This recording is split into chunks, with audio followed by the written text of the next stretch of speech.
Hello friend, कैसे हैं आप सब। आई होप आप लोग बहुत अच्छे होंगे। तो स्वागत है आपका मेरे चैनल BS कुकिंग पर। तो आज मैं बहुत ही यूजफुल किचन टिप्स आप लोगों के लिए लेकर आई हूँ। तो चलिए देख लेते हैं। तो हमारा पहला टिप्स यहाँ पे रोटी को लेकर है।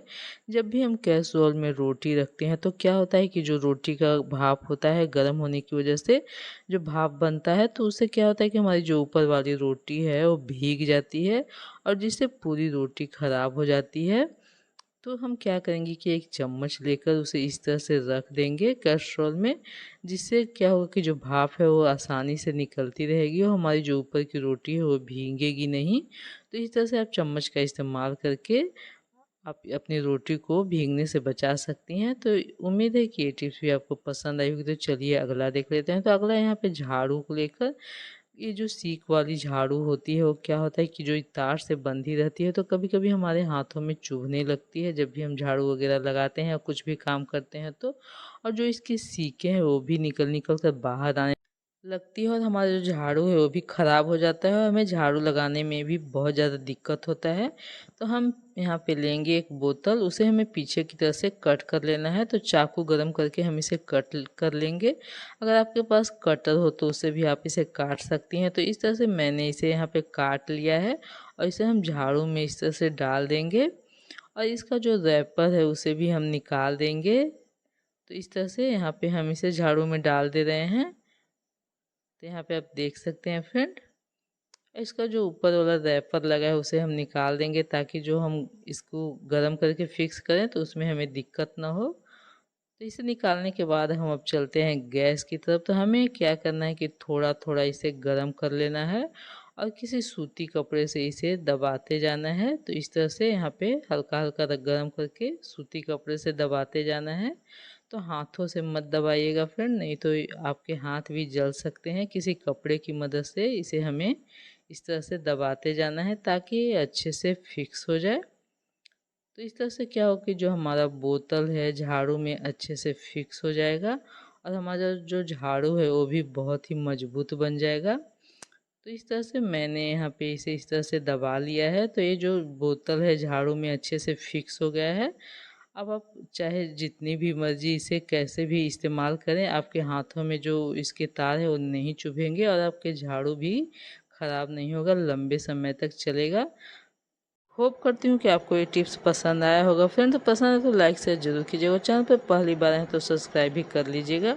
तो चलिए अगला देख लेते हैं। तो हम लेंगे एक कटोरी, उसमें हम 1 पाउच शैम्पू को डाल देंगे और एक ढक्कन सिरका डाल देंगे। तो हम यहाँ पे इसका इस्तेमाल करेंगे वॉश बेसिन में। कभी कभी क्या होता है कि हमारा जो वॉश बेसिन है काफ़ी ज़्यादा गंदा हो जाता है और उसकी चमक भी चली जाती है। तो हम यहाँ वॉश बेसिन में पूरे सलूशन को डाल देंगे और 5 मिनट के लिए इसे छोड़ देंगे। उसके बाद एक स्क्रब लेकर उसे इस तरह से रफ कर देंगे। तो हमारा जो वॉश बेसिन है चाहे जितना भी गंदा होगा, उस पर जितने भी वाटर के हार्ड निशान पड़े होंगे वो बहुत आसान तरीके से साफ़ हो जाता है। तो सिरका यहाँ पे बहुत अच्छे से सफाई करता है। तो उसके नल को भी हम इसी से रफ कर देंगे। तो यहाँ पे आप देख सकते हैं फ्रेंड कि जो वॉश बेसिन है कितना ज़्यादा गंदा हो गया था। तो इस तरह से मैं इसे रफ कर दूंगी। तो यहाँ पे आप देख सकते हैं कि हमारा जो वॉश बेसिन है कितना साफ़ हो गया है। तो आप यहाँ पे देख सकते हैं फ्रेंड।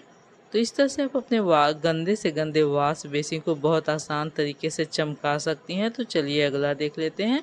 तो अगला है हमारा इस तरह के शीशा को लेकर, जो वॉश बेसिन के पास लगा होता है या बाथरूम में लगा होता है तो उस पर पानी के बहुत ज़्यादा निशान आ जाते हैं, जिससे जो शीशा है वो देखने में काफ़ी ज़्यादा गंदा लगता है। तो हम एक स्क्रब लेंगे और उस पर थोड़े से कोलगेट को डालकर हम शीशे पर इस तरह से पूरे शीशे पर स्क्रब कर देंगे। तो हमें और कुछ भी नहीं करना है, बस स्क्रब करते जाना है। उसके बाद पानी से हम इसे धो देंगे। तो आपका शीशा चाहे कितना भी गंदा है, उस पर कितने भी पानी के निशान पड़े हैं, वो बहुत आसान तरीके से साफ़ हो जाता है। तो हमें सिर्फ पानी से इसे धोना है। तो आप देख सकते हैं फ्रेंड, पहले शीशा कितना ज़्यादा गंदा था, अब कितना ज़्यादा साफ़ हो गया है और कितने अच्छे से चमक गया है। देते हैं। तो अगला है हमारा इस तरह के स्विच बोर्ड को लेकर। क्या होता है कि हाथ लग कर हमारा जो स्विच बोर्ड है काफ़ी ज़्यादा गंदा हो जाता है। तो यहाँ पे आप देख सकते हैं जो स्विच बोर्ड है काफ़ी ज़्यादा गंदा हो गया है। तो हम एक रुई लेंगे, उस पर थोड़ा सा हम तेल डालेंगे। तो यहाँ पे आप नारियल तेल का भी इस्तेमाल कर सकती हैं और किसी भी तेल का भी आप इस्तेमाल कर सकती हैं। उससे हम इस तरह से रफ़ कर देंगे स्विच बोर्ड पर, तो जो तेल होता है उससे काफ़ी अच्छी से सफाई हो जाती है स्विच बोर्ड की। जितनी भी इसकी गंदगी हो बहुत आसान तरीके से निकल जाती है। तो आप यहाँ पे रुई को देख सकते हैं कितना ज़्यादा गंदा हो जाता है, लेकिन जब भी हम तेल वगैरह से स्विच बोर्ड साफ़ करते हैं तो उस पर काफ़ी ज़्यादा चिकनाई आ जाती है। तो हम क्या करेंगे कि यहाँ पे एक रुई का टुकड़ा और ले लेंगे, उस पर थोड़ी सी हम टेल्कम पाउडर डाल देंगे और पूरे स्विच बोर्ड पर हम इसे लगा देंगे, जिससे क्या हो कि स्विच बोर्ड की जितनी भी चिकनाई है वो भी निकल जाएगी और हमारा जो स्विच बोर्ड है वो भी काफ़ी अच्छे से साफ़ हो जाएगा, काफ़ी अच्छे से चमक जाएगा।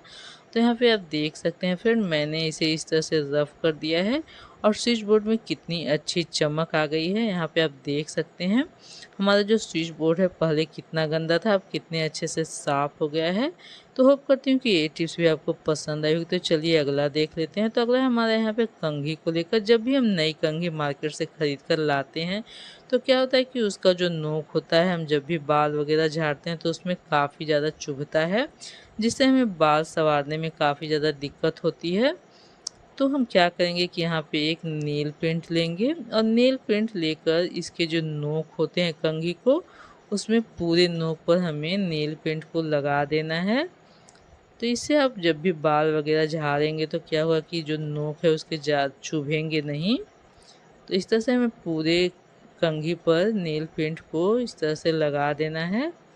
इसकी जितनी भी नोक है उसे पूरे नेल पेंट से कवर कर देना है, जिससे क्या होगा कि आपके बालों में ये चुभेंगे नहीं। तो इस तरह से आप नई कंघी का इस्तेमाल करने से पहले उसे नेल पेंट लगाकर ही इस्तेमाल करें, जिससे ये आपके बालों में बिल्कुल भी नहीं चुभेगी। तो उम्मीद है कि ये टिप्स भी आपको पसंद आएगी। तो चलिए अगला देख लेते हैं। तो अगला है एक्सपायरी दवाओं को लेकर। तो जो एक्सपायरी दवा होती है वो बहुत ही काम की होती है, उसे हमें बिल्कुल भी नहीं फेंकना चाहिए। इसे आप कई तरह से इस्तेमाल कर सकती हैं।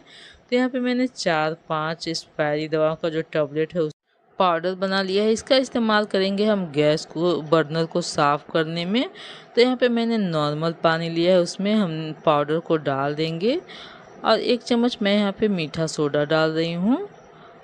आधा नींबू का रस डाल देंगे और आधा चम्मच नमक डाल देंगे और उसमें हम अपने गैस बर्नर को डाल देंगे। क्या होता है कि जो हमारा गैस बर्नर है वो काफ़ी ज़्यादा गंदा हो जाता है, उसके छिद्र भी बंद हो जाते हैं और गैस बर्नर में अगर कार्बन जम जाता है वो भी इससे साफ़ हो जाएगा। तो हम इसे डालकर लगभग 1 घंटे के लिए छोड़ देंगे। अगर आपके पास टाइम हो तो आप इसे ज़्यादा समय के लिए भी छोड़ सकती हैं। तो यहाँ पे आप देख सकते हैं फिर जो पानी है कितना ज़्यादा गंदा हो गया है। तो एक ब्रश लेकर हमें इसे इस तरह से रफ़ कर लेना है। तो आपका जो गैस बर्नर चाहे जितना भी गंदा हो, इससे बहुत आसान तरीके से साफ़ हो जाएंगे और जो इसके छिद्र वगैरह बंद हो जाते हैं वो भी खुल जाते हैं। तो इसे मैंने यहाँ पे साफ़ कर लिया है। तो आप यहाँ देख सकते हैं फ्रेंड, जो हमारा गैस बर्नर कितने अच्छे से साफ़ हो गया है। तो मेरा जो गैस बर्नर लोहे का है तो इसीलिए आपको समझ में नहीं आ रहा होगा। अगर आपका पीतल का गैस बर्नर होगा तो बहुत अच्छे से चमक जाएगा।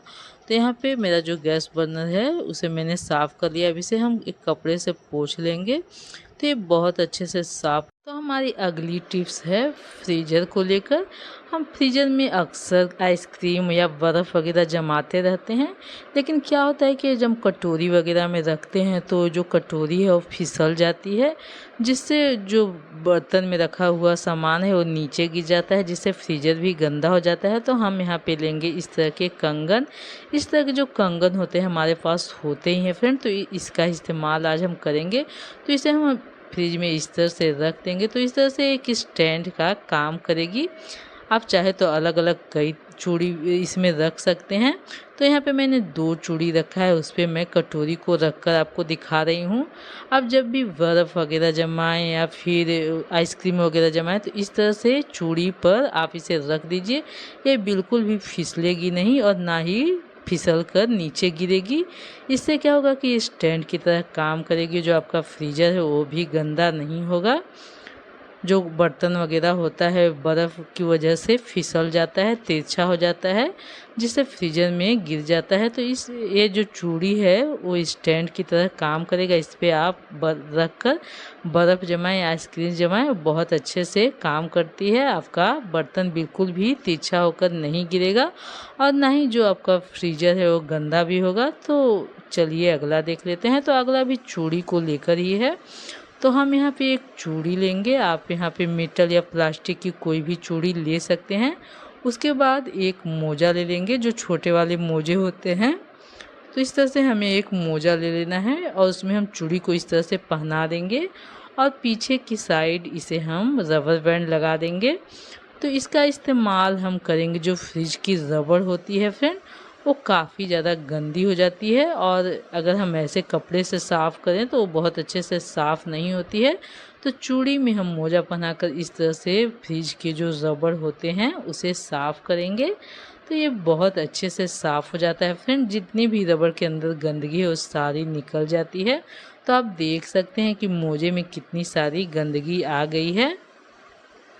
तो इससे आपका जो फ्रिज का रबड़ है वो बहुत अच्छे से साफ़ हो जाएगा। जितनी भी गंदगी है सारी